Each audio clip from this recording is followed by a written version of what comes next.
Hi guys, இன்று நம்ம பார்க்கக்கூடியது வந்து ஜான் மில்டன் எழுதிய சாம்சங் அகனிஸ்ட்டை பற்றி தான் பார்க்க போகிறோங்க. ஸோ இதோட டைப் என்ன அப்படின்னு பார்த்தீங்கன்னா போயட்ரி. நாம் இதில் வரக்கூடிய ஃபஸ்ட்டு கேரக்டர்ஸ் பற்றி பார்த்துக்கலாம். First character Samson. இவங்க தான் இந்த ஸ்டோரியோட ஹீரோ. அதே மாதிரி இவங்க வந்து ஒரு பிரேவ் சோல்ஜர். அதே மாதிரி யாருக்கும் ஒன் மேன் ஆர்மின்னு சொல்லுவாங்க இல்லையா, அது மாதிரி இருக்கக்கூடிய ஒரு பர்சன். செகண்ட் கேரக்டர் வந்து டெலிலா.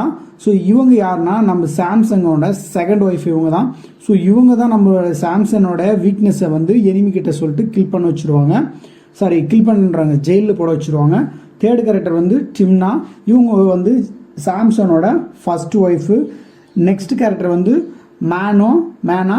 இவங்க வந்து யாருன்னா சாம்சனோட ஃபாதர். நெக்ஸ்ட் கேரக்டர் வந்து கோரஸ். இவங்க வந்து அடிக்கடி இந்த இதில் வந்து நம்ம சாம்சங் கிட்ட வந்து சொல்லிட்டு இருப்பாங்க. Next public officer. நெக்ஸ்ட் வந்து என்ன அப்படின்னு பார்த்தீங்கன்னா மெசேஞ்சர். அதே மாதிரி நெக்ஸ்ட் கேரக்டர் வந்து அரப்பா. இவங்க தான் இருக்கிறதுலே வந்து ரொம்ப ஃபேமஸான கேரக்டர், ஒரு ஃபைட்டரும் கூட. இவங்களும் அந்த இடத்துல கரெக்டாக வந்து ஆஜராவாங்க எப்படின்னா ஜெயிலில் இருக்கும்போது. நாம் இப்போ எங்கே போகலாம் அப்படின்னா சம்மரிக்குள்ளே போகலாம். ஸோ சம்மரி எப்படி ஸ்டார்ட் ஆகுது அப்படின்னா, சாம்சன் வந்து எங்கே இருக்காங்க அப்படின்னா ஸ்டார்டிங்லேயே வந்து ஜெயிலுக்குள்ளே வந்து இருந்துட்டு இருக்காங்க. அவர் ஏன் ஜெயிலுக்குள்ளே இருக்கார் அப்படின்னா, ஃபஸ்ட்டு அவரோட அப்பியரன்ஸ் சொல்லலாம். அவர் வந்து ஒரு பிரேவ் சோல்ஜரும் கூட, யாருக்குமே பயப்படாத ஒரு கேரக்டர். அப்படி இருக்கிற ஒரு ஜெயிலுக்குள்ளே ஏன் போனார் அப்படின்றது அப்புறமேட்டு சொல்கிறாங்க. ஸோ அதுக்கு முன்னாடி என்ன சொல்கிறாங்க அப்படின்னா, அவர் வந்து ஜெயிலுக்குள்ளே இருந்து அவருடைய ஜெயிலுக்குள்ளே ஒரு ஃபேவரட்டான ஒரு ஸ்பாட் இருக்குது, அங்கே போகலாம் அப்படின்னு சொல்லிட்டு பக்கத்து இதில் ரூமில் இருக்கக்கூடிய ஒரு பர்சனை வந்து கூப்பிட்றாங்க. நான் யாருன்னு தெரியுமா, நான் எப்படிப்பட்டவன்னு தெரியுமான்னு கேட்கும்போது அவருக்கு வந்து தெரியறதில்ல. ஸோ தெரியாது அப்படின்றாங்க. சரி ஓகே அப்படின்னு சொல்லிட்டு என்ன பண்ணுறாங்கன்னா, அந்த ஃபேவரட்டான ஸ்பாட்ஸ்க்கு வந்து போயிட்டுருக்காங்க. போகிற வழியில் வந்து சரி வெளி உலகத்தெல்லாம் என்ன நடக்குது அப்படின்னு சொல்லி கேட்கும்போது அந்த பர்சன் வந்து சொல்கிறாங்க, டிராகன்ஸை வந்து சீகாடை வந்து எல்லாரும் ப்ரே பண்ணிட்டு இருக்காங்க அப்படின்னு சொல்லும் போது அவருக்கு சாம்சனுக்கு வந்து ஒரே கோவம் வந்துடுது. ஏன்னா அவருக்கு அந்த டிராகன்ன்ற அவங்கள வந்து பிடிக்காது அப்படின்றதுனால கோவப்பட்டு ரொம்ப சேடாக வந்து இருக்காரு. ஸோ அவருக்கு தான் இப்போ வந்து ஒரு ஃப்ளாஷ்பேக் சொல்கிறாங்க. என்னென்னா என்ன காரணத்தினால அவர் வந்து ஜெயிலுக்கு வந்தார் அப்படின்றத சொல்கிறாங்க. சாம்சங் நான் சொன்ன மாதிரி ஒரு ஸ்ட்ரென்த் பர்சன். அவரோட வீக்னஸ் என்ன அப்படின்றத வந்து அவங்களோட ஒய்ஃப் டெலிலா கிட்ட வந்து ஈஸியாக சொல்லிடுறாரு. என்னென்னா அவங்க ரொமான்டிக்கில் வந்து ரொம்ப அடிக்ட் ஆகிட்டு வந்து அவங்க சொல்லிடுறாங்க. அதனால் அவங்க அக்செப்ட் பண்ணிட்டு உள்ளே வந்துடுறாங்க.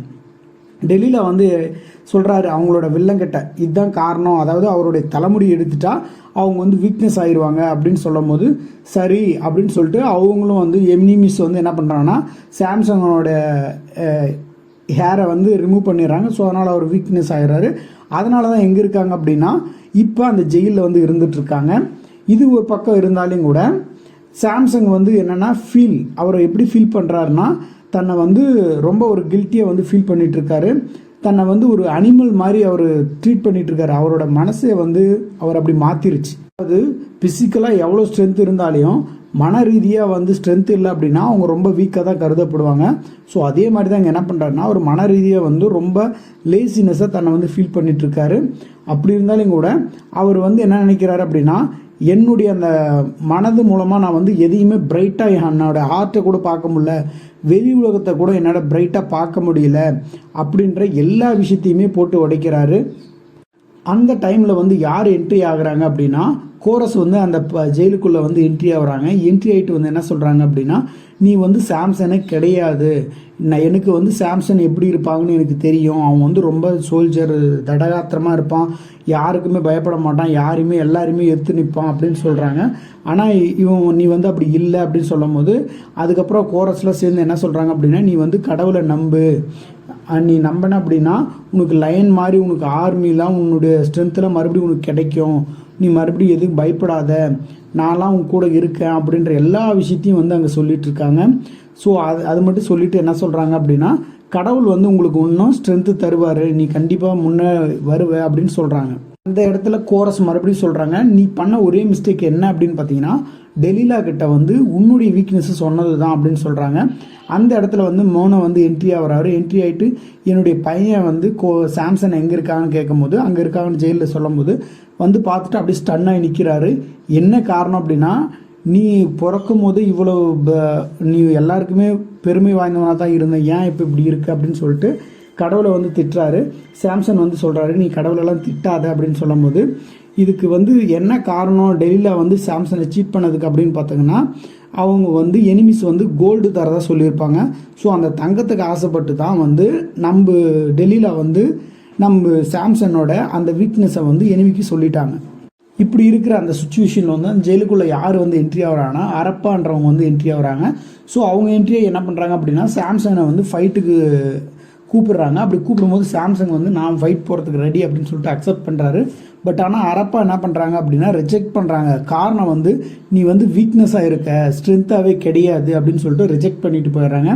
ஸோ எகைன் மறுபடியும் கோரஸ்லாம் வந்து என்ட்ரி ஆகிட்டு என்ன சொல்கிறாங்க அப்படின்னா நீ வந்து இவ்வளோ லேசினஸாக இருக்கிறதுக்கு காரணம் என்ன அப்படின்னு பார்த்தீங்கன்னா பிலிஸ்டன்ஸோட பீப்புளை வந்து நீ கொன்னது தான் இது காரணம் அப்படின்னு சொல்கிறாங்க.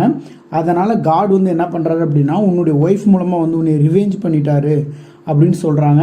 ஸோ இதை மனமுடைஞ்ச அந்த நம்மளுடைய சாம்சங் வந்து என்ன பண்ணுறாருன்னா ஸோ அவர் உடனே வந்து சாம்சங் வந்து மனமுடைஞ்சு அவர் வந்து இறந்துடுறாரு. ஸோ இறந்ததையுமே வந்து நம்மளை மேனமன் என்ன பண்ணுறாருன்னா அவங்களோட அப்பா வந்து அவரை வந்து ஃபியூனர் ரைட்ஸ் பண்ணுறாரு. ஏன்னா தன்னுடைய பையன் வந்து சிறந்த வீரன்ன்ற மாதிரி எல்லாருக்குமே முன்னாடி அவர் கம்பீரமாக அந்த ஃபியூனர் ரைட்ஸை முடிக்கிறாரு. ஃபைனலாக கோரஸ் வந்து என்ட்ரியாக என்ன சொல்கிறாங்க அப்படின்னா human do not the plan of God. மனிதனால் வந்து எந்த பிளானும் பண்ண முடியாது, எல்லா பிளானுமே யாருக்கு சொந்தம் அப்படின்னு பார்த்தீங்கன்னா காடுக்கு தான் சொந்தம். ஸோ ஃபைனலாக யார் தான் வின் பண்ணுவாங்க அப்படின்னா காட் தான் வின் பண்ணுவாங்க.